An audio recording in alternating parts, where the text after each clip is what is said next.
This morning comes from the book of Exodus. The Lord spoke to Moses. See, I have called by name Bezalel, son of Uri, son of Hur, from the tribe of Judah. And I have filled him with divine spirit, with ability, intelligence, and knowledge in every kind of craft, to devise artistic designs, to work in gold, silver, and bronze, in cutting stones for setting, and in carving wood, in every kind of craft. Moreover, I have appointed him with Aholiab, son of Ahisamach, of the tribe of Dan, and I have given skill to all the skillful, so that they may make all that I have commanded you: the tent of meeting, and the ark of the covenant, and the mercy seat that is on it, and all the furnishings of the tent, the table and its utensils, and the pure lampstand with all its utensils, and the altar of incense, and the altar of burnt offerings with all of its utensils, and the basin with its stand, and the finely worked vestments, the holy vestments for the priest Aaron, and the vestments for his sons for their service as priests, and the anointing oil and the fragrant incense for the holy place. They shall do just as I have commanded you.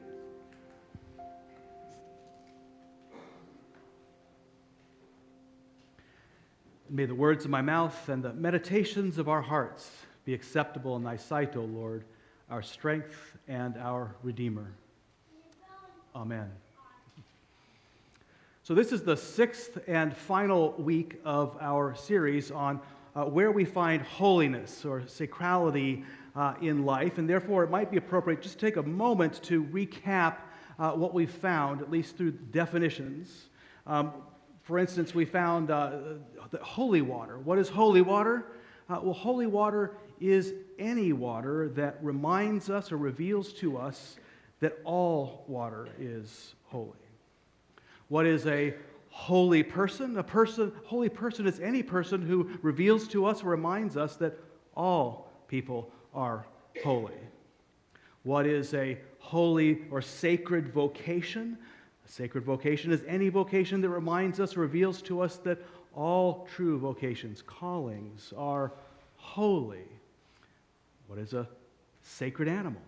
Sacred animal is any animal that reminds us or reveals to us that all animals are sacred. What is sacred music? Sacred music is any music that reminds us or reveals to us that all music is sacred, especially music played by Joe Bonamassa, my favorite blues player.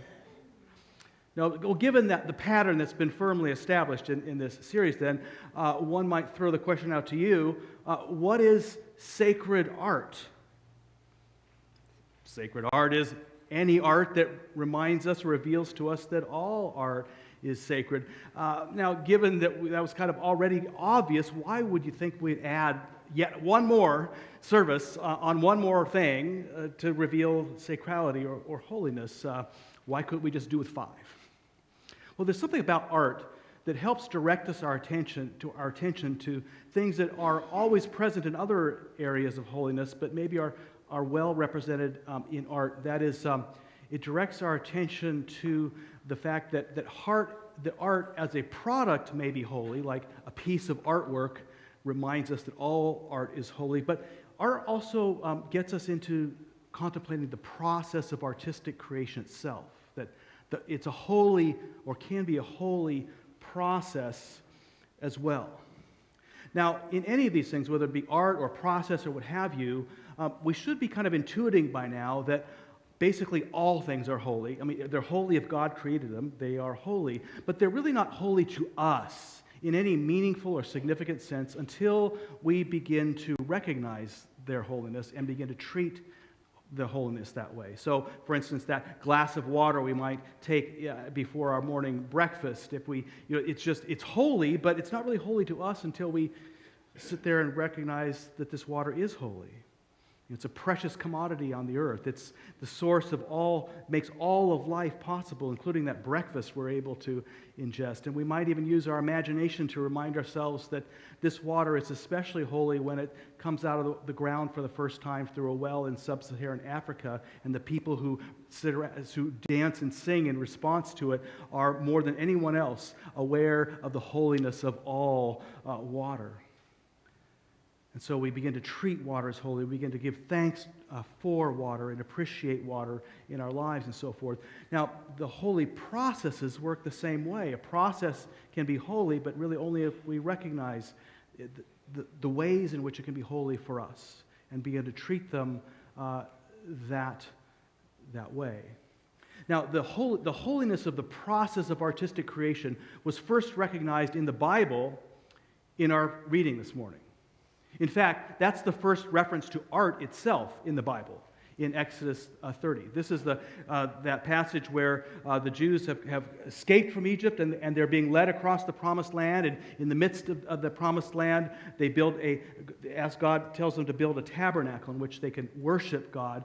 And then there's this curious note. It says, rather than simply saying, and they built this tabernacle and it was fabulous, it starts out by saying that these two people, Bezalel and Oholiab, they were invested with the Spirit of God that would inspire their creativity so they could make incredibly wonderful designs and artistic furnishings and objects for this tabernacle, signaling that there's something important about the creative process itself. I mean, it actually starts with an investiture of the Holy Spirit.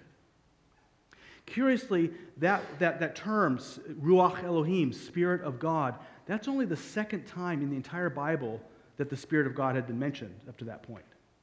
And it was actually the first time was written by the same author back in Genesis 1, in the creation story, where God's Spirit, the Spirit of God, was said to hover over the primordial waters of creation. Now they've gone through every single chapter of Genesis. You're talking about the flood and Cain and Abel and Abraham and Sarah and Hagar and their descendants. It's Jacob and Isaac and all these people.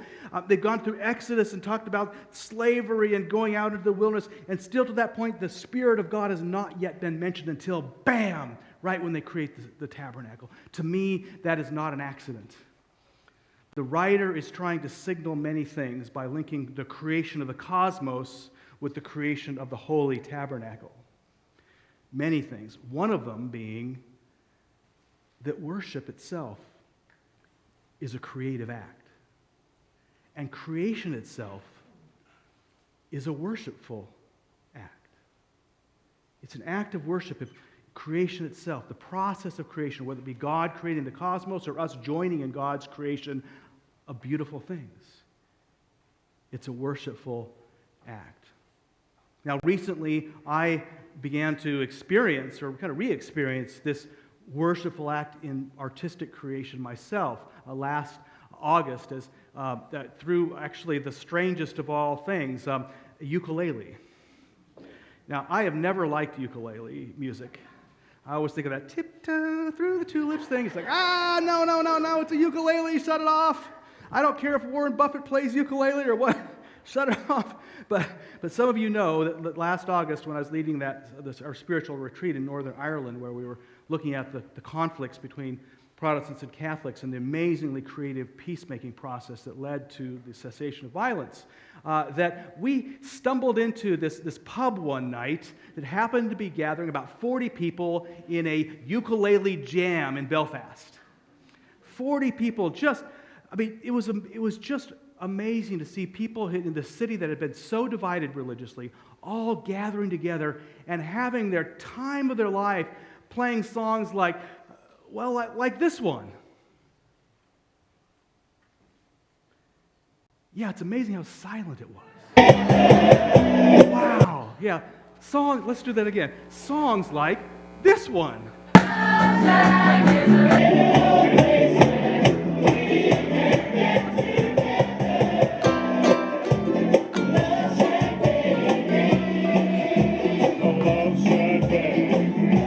Love Shack by the B-52s.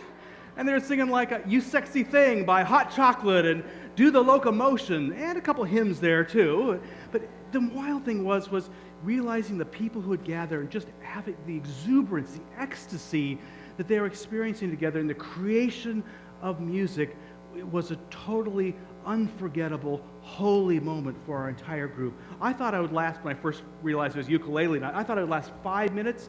Our group struggled to pull ourselves away after 2.5 hours. I thought, wow, Protestants and Catholics getting together doing this. You know, we could come home and do something with this in Omaha, like ukuleles for peace. You know, let's get Christians and Jews and Muslims together playing ukulele.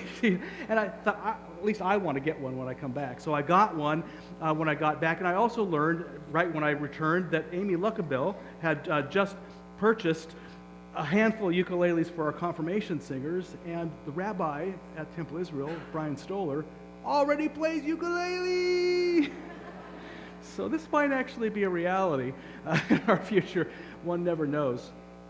But yeah, who would have thought that, as I've gotten into this, that playing ukulele music could be a deeply spiritual experience? Who would have thunk? Actually, probably anybody who's ever been serious about music has thunk it. Picking up a guitar, a piano, what have you. They know. People like Joe Bonamassa, for instance, he first got turned on to music and wanted to play guitar when he was about 6 years old. His father was playing a VHS tape of Eric Clapton playing in the Royal Albert Hall in London. And he's like, oh my God.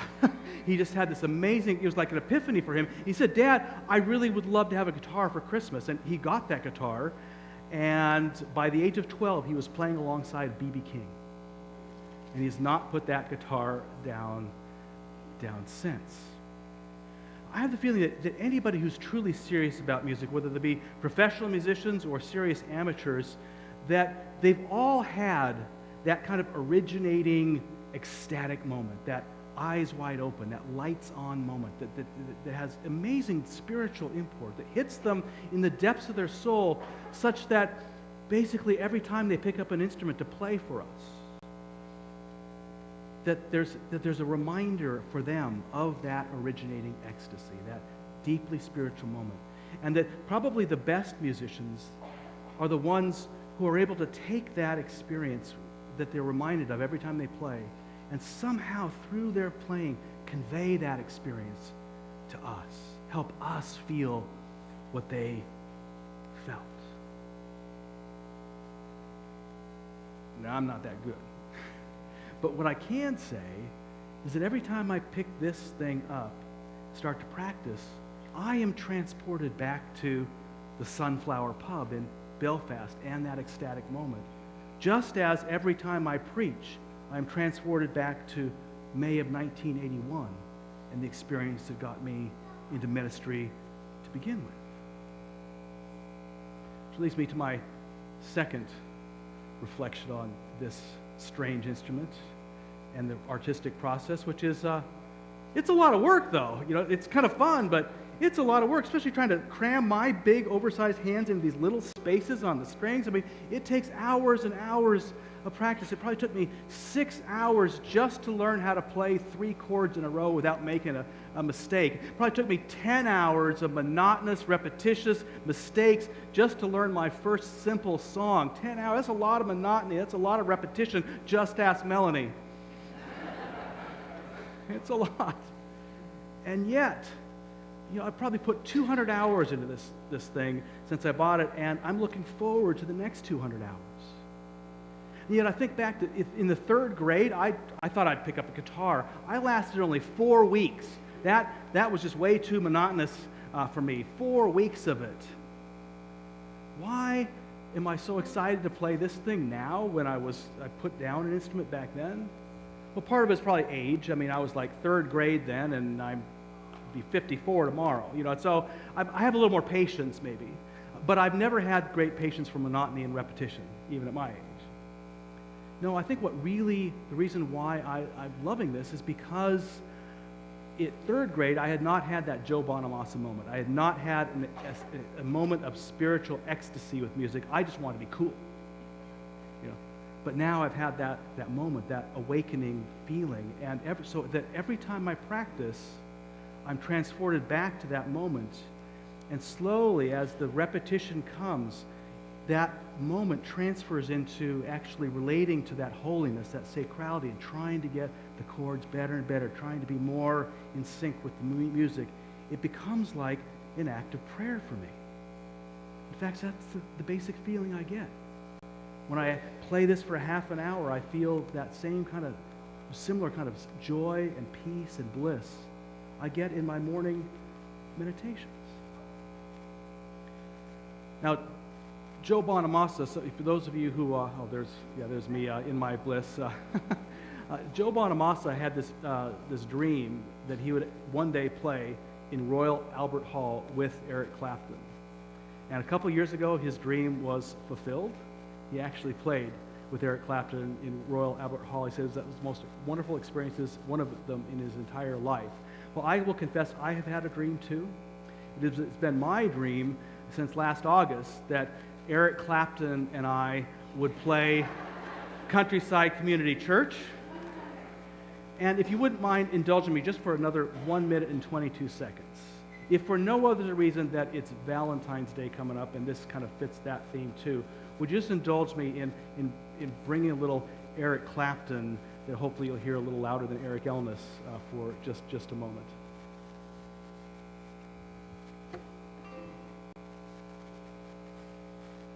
Hit it.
It sounds better the louder you turn up the music. But notice one other thing, that I didn't play the riff, the da-da-da-da. That's because my riff sounds like this after much practice. You have to bend the note really far. You go.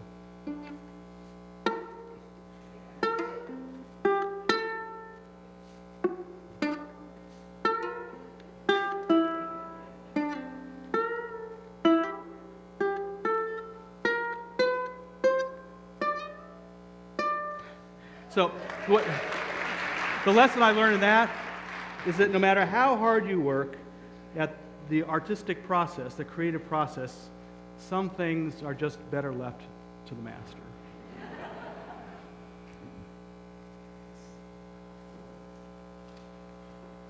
And from Psalm 50, the mighty one, God the Lord, speaks and summons the earth from the rising of the sun to its setting. Out of Zion, the perfection of beauty, God shines forth.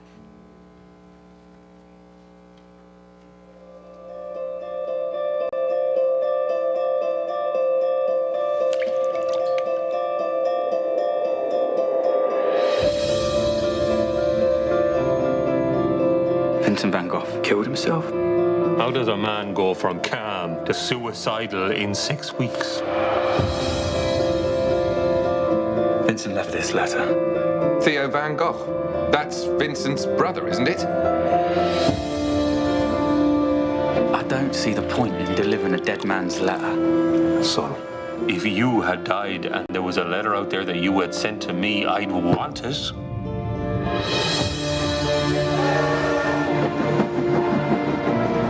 So, what brings you to over? I want to do something for Vincent. You're not going to stir things up again, are you? You've had quite enough weeping over that nutcase. His neighbours and the police and the whole town against an ill man. Vincent, what have you done? We all knew something was very wrong. Vincent!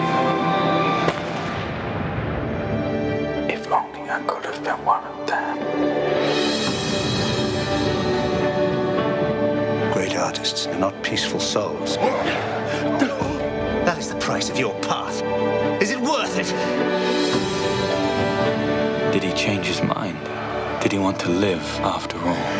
You want to know so much about his death. But what do you know of his life? What did you do for him? I would like to show by my work what this nobody has in his heart. Your loving Vincent. Anybody see that film? You? It came out about this last year. It was at Film Stream. I love that film. Every single frame was like a Van Gogh painting. And in fact, what they'd done was rather interesting. They actually filmed a regular real-life film, and then they had a cadre of artists come and actually paint over every frame of that film to create this Van Gogh look. Every single frame. Every frame is like a work of art. To me, that process was significant in pointing to what Van Gogh was all about, his art was all about, and also to God. I mean, Van Gogh could see a scene of a woman sitting at a table, a simple table, and recognize there's a whole lot in that scene that is not apparent to the naked eye. And he can start to try to represent connections that point beyond themselves to spiritual, what's there spiritually as well as physically. So such that if we begin to pay attention to the way he moved, we might actually be able to pay attention to the way God sees us and God sees our lives. Like when God sees this scene, does God just simply see a couple of a woman and a child kind of tenderly playing a game together? I mean, that's beautiful. But there's a whole lot there, I mean, that we can't actually see that God could see.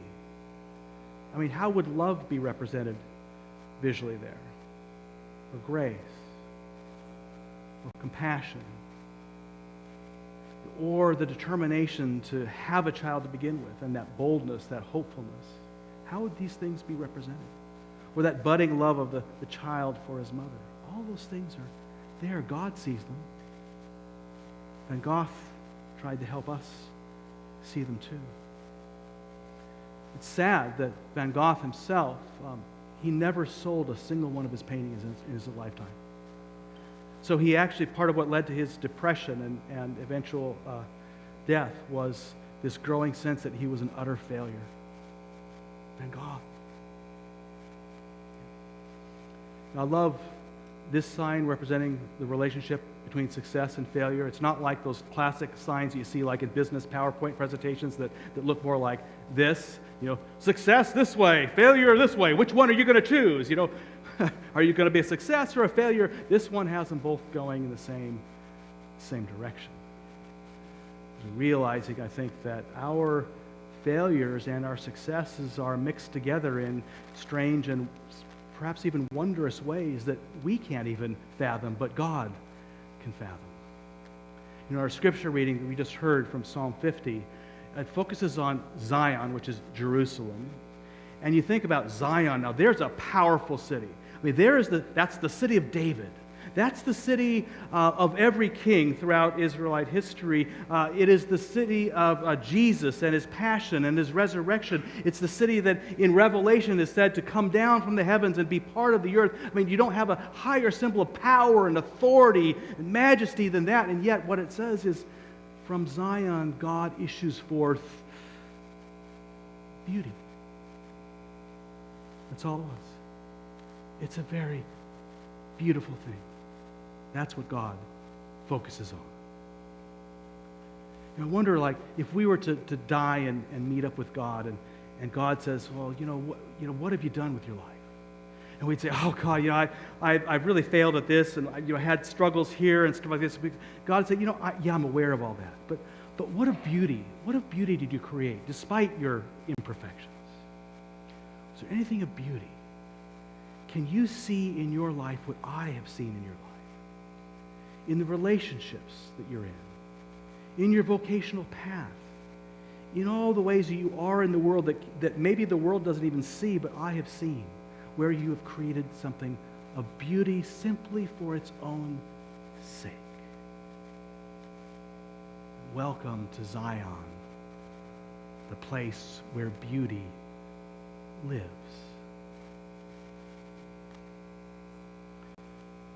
Where are your creative processes being worked out?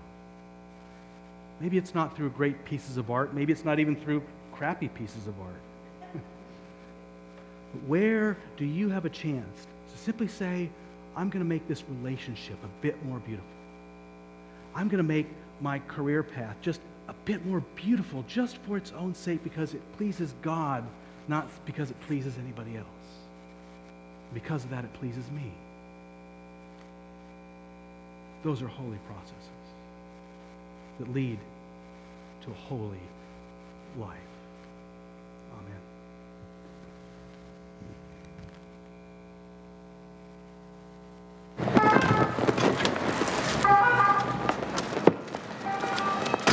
Where are we? Paris, 2010 AD, and this is the mighty Musée d'Orsay, home to many of the greatest paintings in history. Oh, that's wonderful. Ignore that, I've got something more important to show you. Take all your chances while you can. Never know when they'll pass you by. Like a sum the mathematician cannot solve. Like me, trying my hardest to explain.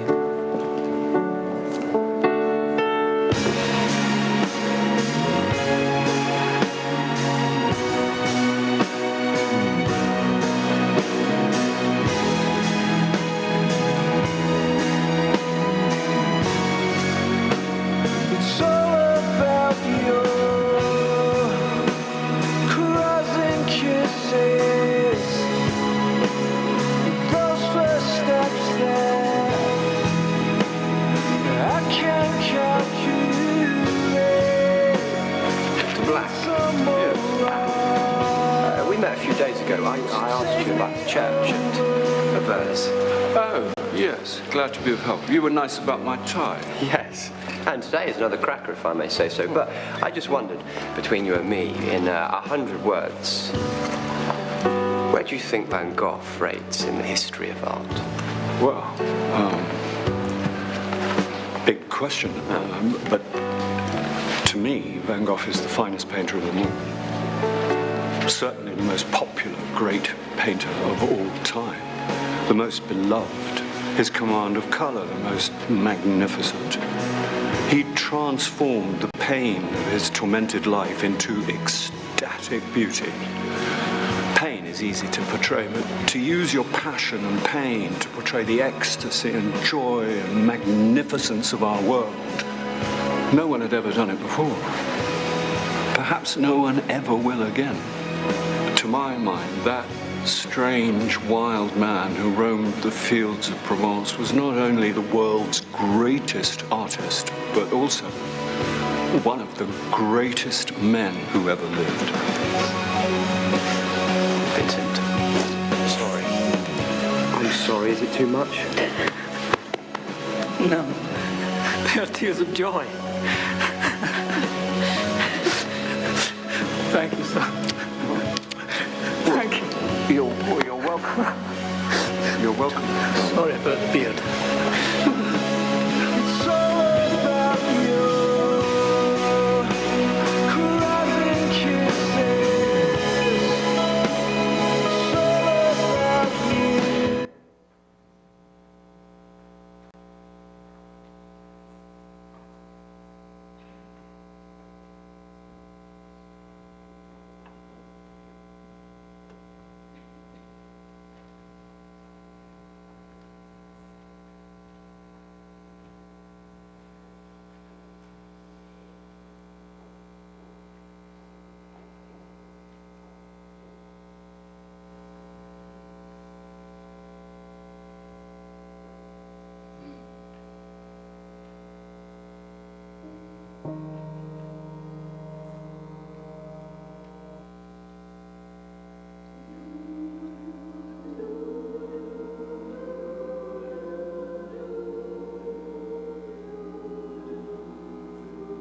I see how unaware Vincent van Gogh was of the true majesty that would be lasting beyond himself. It makes me wonder about Jesus, like when he, in those final moments, was on the cross.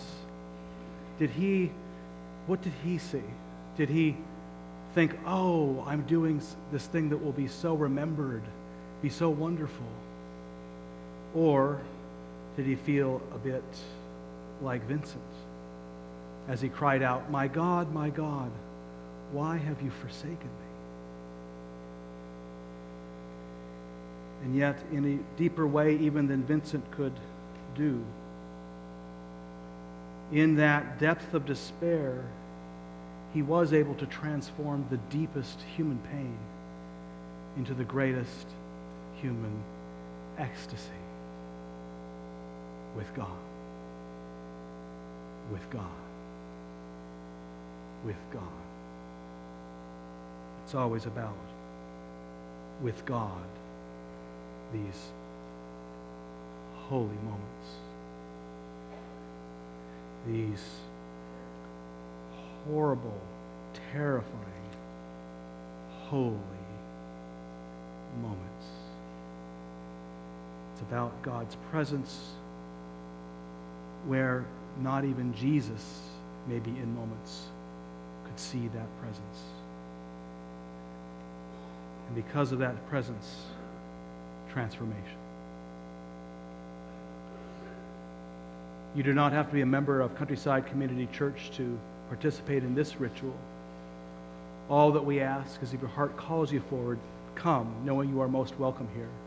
So likewise, if you prefer to receive communion from your seat, simply raise your hand as an usher passes and you'll be served there. Or if you prefer to abstain altogether, know that that's okay too. Whichever way you would like to participate this morning is the way that is holy for you and for us. But if you do come forward, I invite you to take a piece of bread, dip it into the cup. And as you take this into yourself, perhaps just maybe open yourself up to some pain that is still there for you. Let this touch that just gently. And let us bring it another step forward to creating your next holy moment. The gifts of God for the people of God. As our ushers come forward, I invite you to join me in reminding ourselves of who we are and whose we are. We are an inclusive, open, and affirming family of faith, welcoming all to God's table of love and acceptance. We are diverse, yet united by Christ's example. We care for one another, support one another, and challenge one another to become all that God creates us to be. We work together to nurture our community and to promote peace and justice in our conflicted world. Come, for all is ready.